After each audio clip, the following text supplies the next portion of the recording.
Give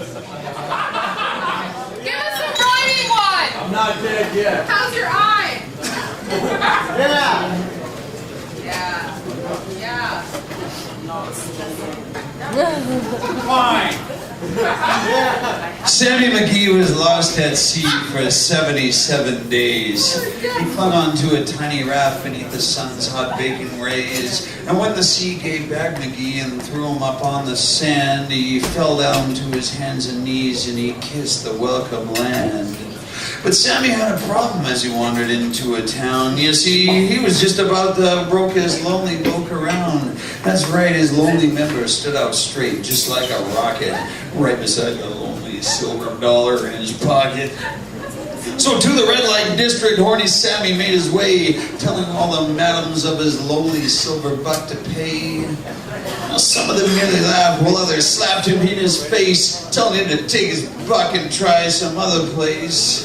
So Sammy went from house to house and made his horny plea. Shabbier and drabbier the brothels seemed to be. Uglier and uglier the women seemed to get. Until finally a cracked old cackling voice said, "Got a cigarette?" Sam McGee, he turned to see a vision in pantyhoses. She had big fat hairy warts on her face and was older than Grandpa Moses.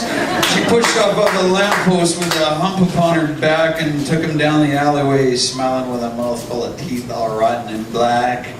He stood there in the darkness and he pulled out his silver dollar and she said, "It'll cost you $2. Make it $2.50 and I'll even swaller."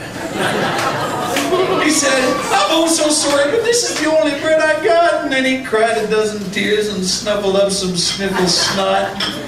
She said, "Oh, stop your blubbering. I can't stand to see a grown man cry. I'll take that silver dollar and let you do it in my eye." So she popped her glass eye out and dropped it neatly in her pocket. Then falling to her knees, she said, "Hurry up and bone my socket."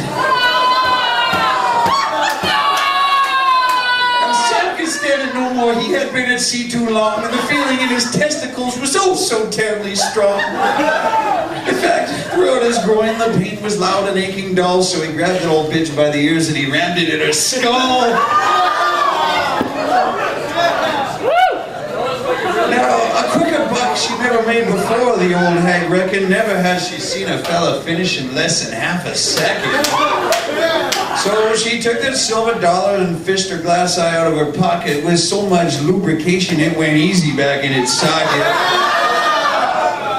Satisfied now, Sam McGee pulled up his pants and then he said, "You know, that wasn't so bad. Maybe I could come and see you again. You see, I've never done it like that before, and well, it's kind of made me adore you." She said, "Come back anytime, son. I'll keep an eye out for you."